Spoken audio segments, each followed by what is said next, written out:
So it's now been 1 full year since I had my total hysterectomy, actually a radical hysterectomy if you follow true medical terms, but it was 1 year ago. I had a laparoscopic, robotic, radical hysterectomy, and I want to bring you up to speed on all the things that have happened in the past year. When I found out that I was going to have a hysterectomy, I documented everything in various videos along the way on my channel. Because all of those videos have received almost 500,000 views, and I have received countless numbers of emails and comments from women thanking me for sharing my hysterectomy journey and all the information and my feelings and just being real about what this process looked like. Let me address some of the issues that have definitely come to mind now that my hysterectomy is a year in the past. Some changes I've noticed in my body, and I want to be very specific and break them all down for you. So because I had a total hysterectomy,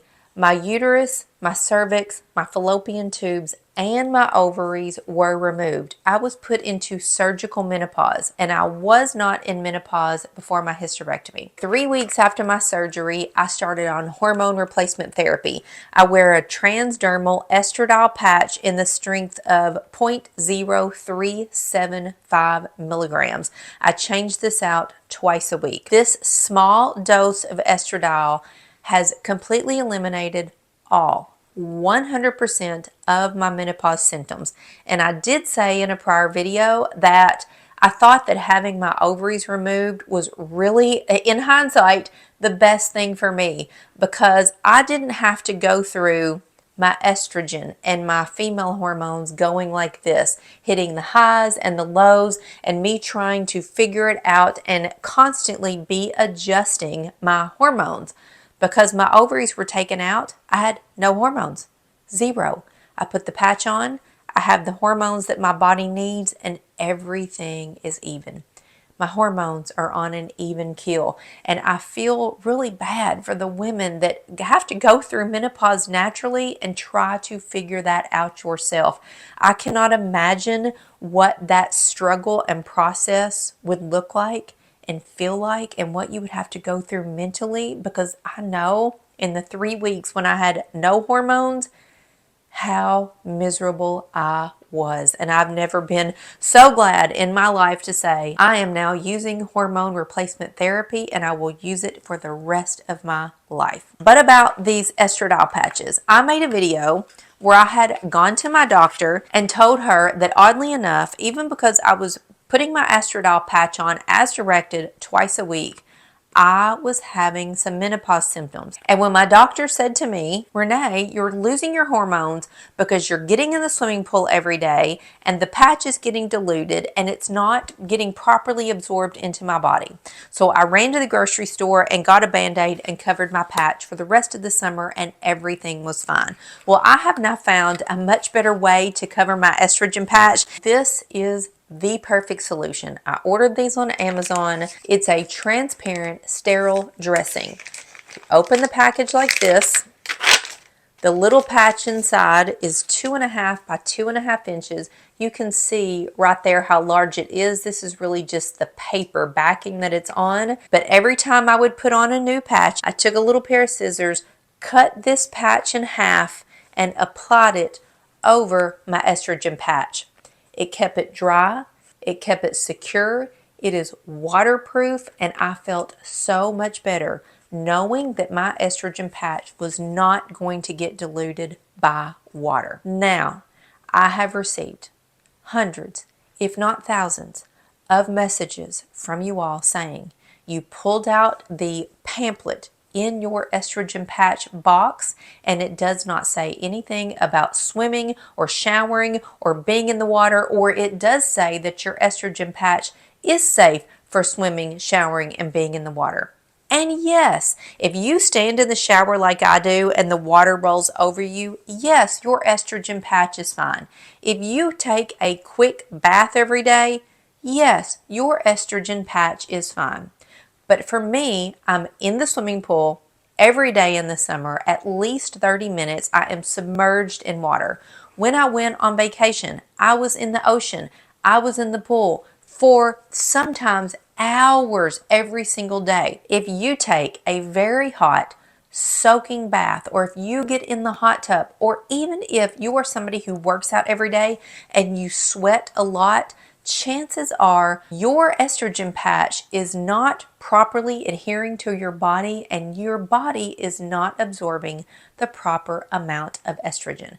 That is what was happening to me, and that is why my doctor recommended these sterile bandages. Now, whatever your thoughts are on covering your estrogen patch with another patch, I'm here to tell you that when I didn't use this, I had menopause symptoms. As soon as I started using the sterile patch, the menopause symptoms went away. So I am a firm believer in covering my estrogen patch with transparent dressing anytime I'm going to be in the water. Now, something else that happened during that doctor's appointment. It was my annual visit. It was about 6 months after I had had my hysterectomy. My cholesterol level, specifically my LDL number, had shot through the roof. I've never in my life had an issue with my cholesterol. It has always been normal. But when it was tested after my hysterectomy, boop, boop, shot up. My overall number and my LDL. My LDL number was 193. Crazy high. So my doctor said that my cholesterol level is controlled by my estrogen. And because my body is no longer producing estrogen, it is not controlling my cholesterol number. So the estrogen that's in my estradiol patch is not sufficient enough to control my cholesterol. So I asked my doctor to give me 3 months. I was going to try to lower the cholesterol myself. I tried several over-the-counter things. I took a daily dose of plant sterol to try to lower it naturally. And I want to share with you that nothing worked. It did not come down. It actually, in fact, it went up. In the 3 months that I took the plant sterols, my LDL number increased. So 3 months ago, my doctor told me my LDL is too high. It has got to come down. And I agreed to start taking medication, a statin drug at a little bitty baby dose, and give it 3 months and see if my cholesterol number would go down. Well, you're not going to believe this, but I actually got my lab results yesterday. My LDL number went from 193 to 74. It cut it in more than half. I could not believe it. So I am going to continue to stay on this baby dose of a statin because it's doing its job, and that's kind of proof to me that I need to be on the statin. So what else has changed since it's been a year since my hysterectomy? Well, one dramatic change is my hair. I didn't realize until I went back and started looking at some of the old videos how drastic my hair change is. Before my hysterectomy, because of the fibroid, I was bleeding profusely. Menstrual bleeding, I was anemic, I had to have a blood transfusion, I had to take iron, and my hair had gotten so thin and so brittle. It had lost its life, and now that I've had the surgery, I'm no longer anemic. My blood levels are fantastic. They're through the roof. My hair has grown out. It is full. It is thick. It is soft. It is luscious. I cannot believe what a drastic difference having the proper amount of blood in your body can make. And having a hysterectomy really solved that problem for me. It got rid of the fibroid, which stopped the anemia and the blood loss because I no longer have a period. And oh my goodness gracious, that is so wonderful. When you actually get to live a life with no period, because my period was so bad, I would have to stay home 2 to 3 days out of the month because I couldn't go out of the house. I would bleed everywhere. But that's behind me. I no longer have to think about it anymore. I can wear white pants whenever I want to. I don't have to plan vacations and things around a calendar and around my period. I don't think about it. And it is so, so nice to not have to deal with having a period. And what do my scars look like? I had 6 incisions in my belly area. And because it's been a year, those scars have healed. They're not sensitive to touch. They don't hurt internally. You can still see them, however. They've gone from a little line to kind of a dark area. They're not sensitive. I can touch them. It doesn't hurt to press on them. It's like the surgery never happened. So this is what my belly looked like one day after the surgery, and now a couple weeks after the surgery, and 6 weeks after the surgery, now 3 months after the surgery.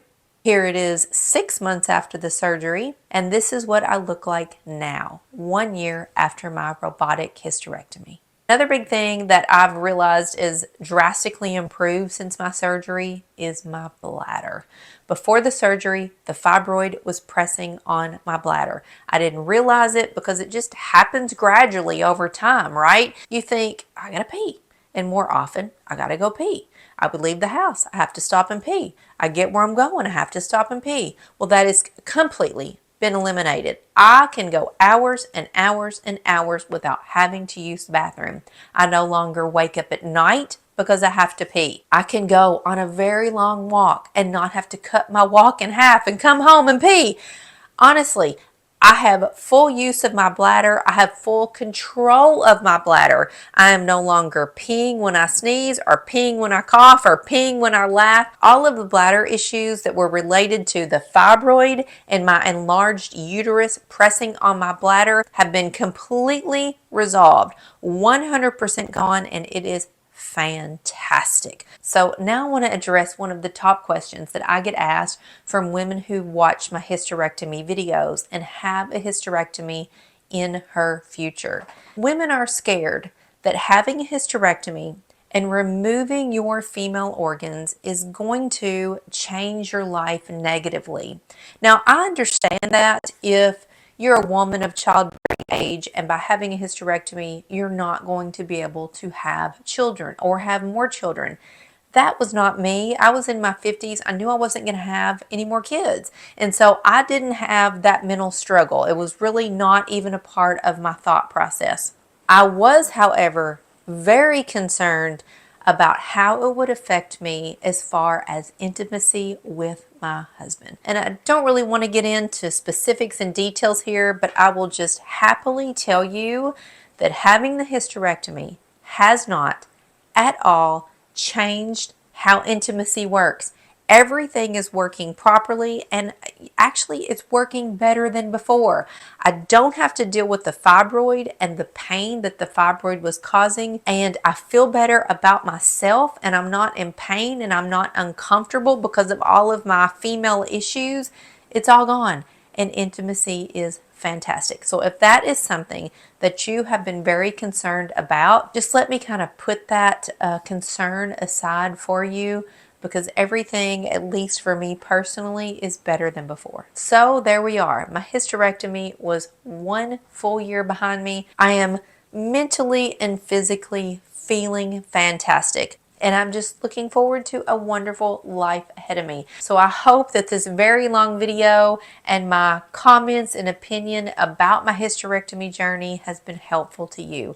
I'm going to link right here all of the videos that are very specific to different stages of my hysterectomy and recovery for you to easily watch. So I hope this video was helpful. Have a wonderful day.